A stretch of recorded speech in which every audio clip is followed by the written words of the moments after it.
fifaliana indrindra no anolorana ny arahaba.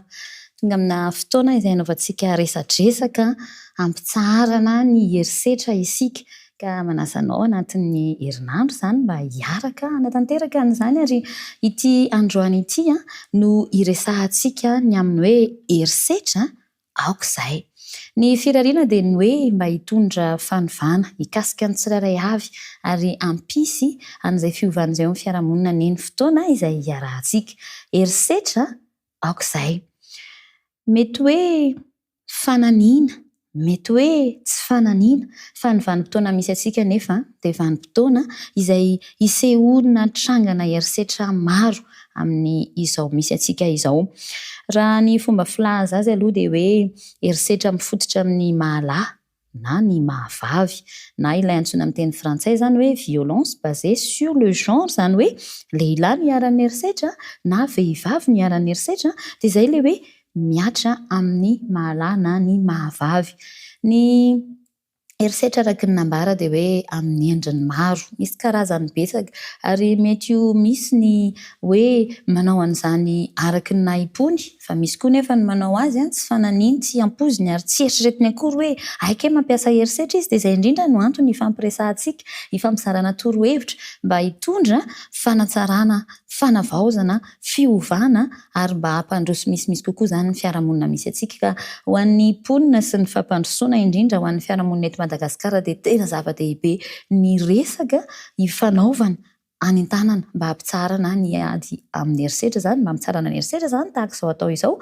Ka izany no anasana anao mba hiara isalahy amin'ny fiaraha-mizara, amin'ny fiaraha-mientana ihany koa.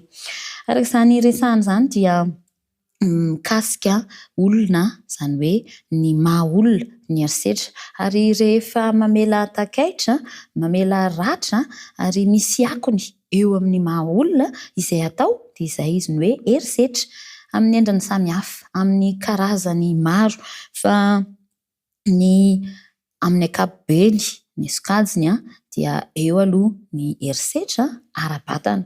Io ilay antsointsika amin'ny teny frantsay hoe violence physique, izany hoe amin'ny maha-ara-batana azy dia mikasika amin'ny vatana, ny vatan'ny olona, mety hoe amin'ny fikasihan-tanana, mety ho vono, mety ho daka, mety ho daroka, mety ho amin'ny endriny izay mikasika ka mamela ratra amin'ny vatan'ny olombelona anankiray dia herisetra ara-batana izay. Ohatra hoe rehefa misy fifampiresahana, misy tsy fifankazahoana dia avy hatrany dia ny tanana ny miainga, mety ho mamelaka, mety ho manome totohondry rehefa mamono dia ny kasi-tanana izay herisetra ara-batana izany ka tsy tokony ho hita eny amin'ny fiarahamonina. Dia zasa ianao no ampirisihana sen-tanana mba hampitsahatra an'izany. Asa manao-ahoana ny fiarahamonina izay misy anao, ny manodidina anao, ny ao an-tokantrano fa ny ataontsika dia ny hoe andeha hifanentana mba hampitsarana ny vono sy ny herisetra fa azo atao ny mifampiresaka am-pitoniana, azo atao ny mifanakalo hevitra anatin'ny hoe fotony saina tony fa tsy voatery hoe mifampikasika na hoe mifamono. Karazana herisetra anankiray izany fa anankiray hafa ihany koa ny herisetra ara-nofo. Izy ity dia tena mikasika ny atiny mihitsiny satria io ilay antsoina amin'ny teny frantsay hoe violence sexuelle, izany hoe rehefa herisetra izany fihetsika ka mikasika ny ara-nofo, isika moa mahafantatra ny fiantso azy hoe firaisana ara-nofo fa rehefa tsy niarahana anaiky ilay izy dia herisetra. Mety ho miatra amin'ny olona rehetra izany, mety ho amin'ny ankizy tena mampalahelo, mety ho amin'ny tovovavy fa eny fa na dia amin'ny mpivady aza dia mety hisy izany herisetra ara-nofo izany. Fa rehefa tsy neken'ny anankiray, rehefa noterena izany ny anankiray ary mametraka ratra, indrindra mety ho ratram-po izany, mety ho fikorontanana eo amin'ny saina dia herisetra ara-nofo na violence sexuelle izany. Ka ny amin'ny fiarahamonina mety ho mahatsikaritra an'izany ianao ao an-tokantrano, asa manahoana fa azo atao ny mifampiresaka am-pitiavana, azo atao ihany koa ny mifanakalo hevitra am-pitoniana ny amin'ny hoe hifanekena sy hifanarahana. Ho amin'ny fanararaotana ny ankizy tsy ampy-taona, ny fanararaotana ny tovovavy ihany koa manentana sy mampirisika ny amin'ny hoe atsaro izany fa tsy mety fa manimba ny maha-olombelona ary tena hoe manakana ny fivelaran'ireny ankizy tanora ireny mamotika ny moaviny izay tokony ho dimby isolo hitondra fandrosoana ho an'ity firenena ity.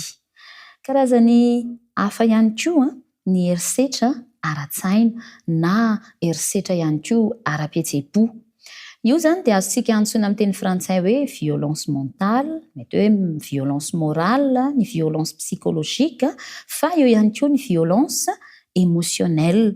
Dia araka izany anarany izany dia ny saina no voakorotana ary any amin'ny fihetseham-po izany no voaratra sy voakasika amin'ny fihetsika ataon'ny anankiray izay mampiatra ny herisetra dia hifampitandremantsika eto ihany koa izany. Hifanentanantsika ihany koa hoe raha toa reka fihetsika, mety ho fiteny, mety ho fomba fanao, mety ho fahazarana ratsy mihitsika mitondra ratra-po an'ny hafa na manakorotana ny filaminan-tsainy, herisetra izany dia andeha ho ajanona, andeha hifanentanana ny mba hoe hifampitondrana tsaratsara kokoa eo amin'ny fiarahamonina, ao an-tokantrano, mety eny amin'ny fiarahamonina, any an-tsekoly vera samy amin'ny ankizy samy mpianatra na ny mpianatra sy ny mpampianatra na any amin'ny toeram-piasana na eny an-tsena, any an-tsaha, n'aiza n'aiza dia mety hisehoana izany fa araka ny resantsika rehefa mametraka ratra, rehefa hoe nandonaka nankarary, izany hoe marary izany ny fihetseham-po, izany hoe maratra ny saina, lasa mikorotana, lasa tsy manana fatokisa-tena intsony ny olona izay tratrany, ianao izany nahatonga akony ratsy toy izany, herisetra izany dia andeha atsahatra. Mety tsy miseho amin'ny fihetsika mikasika ny vatana, mivantana ny herisetra ara-pihetsepo na ny herisetra ara-tsaina, fa mety ho amin'ny fiteny, mety ho tsy miteny ihany koa anefa fa mety ho fihetsika fotsiny, mety ho fijery fotsiny fa araka izany fampiresantsika izany hoe rehefa mandratra, rehefa mamela-takaitra ka manimba sy manohatohana ny fandrosonana ny hoe ny fiainan'ny olona anankiray dia andeha atsahatra fa herisetra izany. Sasy ianao no ampirisihana satria isika no mivelona amin'ny fiarahamonina dia andeha hitondra fanavaozana mba hahatonga ny fiarahamonintsika handroso amin'ny tsaratsara kokoa ary fampitsonjovana sy fampiheverana manko ny fiainana dia andeha ho atsahatra ny herisetra. Karazany 3-4 izay efa hitantsika izay fa misy endrika isehoan'ny herisetra anankiray ihany koa, mety tsy ampoizinao, mety tsy ho ampoizin'ny hafa ny manatanteraka azy dia ny herisetra ara-bola. Amin'ny teny frantsay dia mety ho afaka antsointsika hoe violence économique izany. Izany hoe eo amin'izay lafiny ara-bola izay izany misy faneriterena.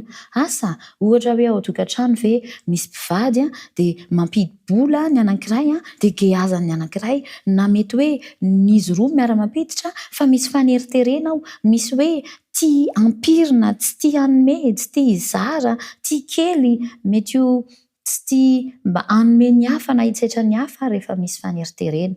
Ohatra hafa ihany koa ny mety hoe asa ianao ve manana fahaizana manokana dia ampiasaina mba hahazoana vola fa ianao tsy mahazo tombony fa ny hafa no mampiasa anao. Amin'ny teny frantsay moa misy an'izay voambolana izay hoe exploiter dia zary fitenintsika amin'ny teny malagasy hoe exploiter-n'olona fotsiny, hoe ny ataonao tena miasa mafy, manome izay rehetra azonao atao, ny vola tena azo fa ianao tsy mahazo tombony, herisetra ara-bola ireny. Ka raha toa ka sendra amina toerana toy izany sasy ianao dia andeha hifanentana hoe andao atsahatra fa tsy mampandroso ny fiarahamonina izany. Ary raha mahita namana hiarana toy izany dia andeha ampiana mba hiala ary ho ampiana koa ny hafa mba tsy hanatanteraka izany intsony, mba isika rehetra no mifanentana, isika rehetra no mifampitsinjo ampitsaharana ny herisetra mety mahazo ny hafa. Ny tena zava-doza manko dia miverimberina ny herisetra. Raha toa ka olona anankiray izany nampiarana herisetra, asa hatramin'ny fahakeliny ve na rehefa tamin'izy niditra teo amin'ny sehatry ny asa na tao an-tokantrano dia mety hamerina n'izany herisetra izany amin'ny hafa ihany koa izy. Ary tsy izay ihany fa raha ohatra ihany koa ka olona anankiray zatra mijery sary mihetsika ohatra na ny tontolo manodidina azy olona mifampiatra herisetra foana dia mety hamerina n'izany amin'ny olona hafa ihany koa izany olona izany ka mila fitandremana be eo amin'ny fifandraisantsika eo amin'ny fiarahamonina ny hoe ny herisetra tsy atao. Fa raha mahita herisetra ny olona iray toa zary mifindra, toa ohatry ny mora lainy tahaka, toa ohatry ny mora misy maka tahaka ho azy izany fotsiny ny herisetra dia andeha isika hitondra ny fiarahamonina misy antsika ao amin'ny tsara kokoa, hampisy fiadanana, hampisy fahasambarana.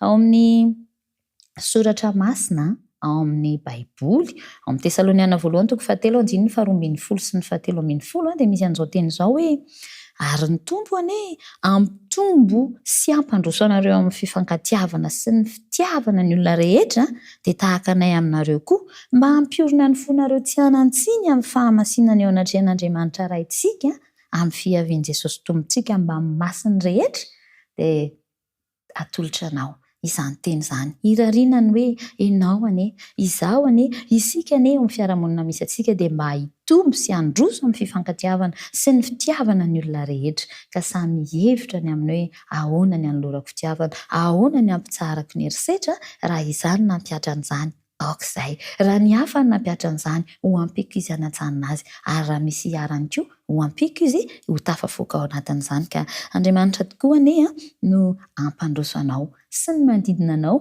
amin'ny fifankatiavana sy ny fitiavana ny olona rehetra mba tsy hanantsiny amin'ny fahamasinana eo anatrehan'Andriamanitra ray sasa ianao ary koa hitoetra sy hiaina anaty fiarahamonina tsara kokoa lavitry ny herisetra.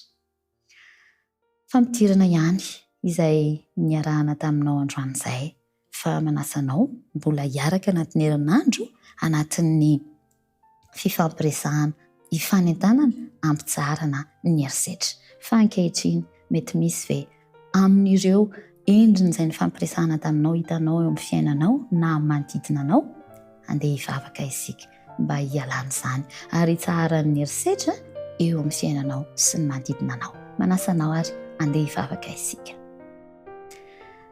Andriamanitra, misaotra anao ny amin'ny fotoana ahafahanay mifanentana hampitsarana ny herisetra.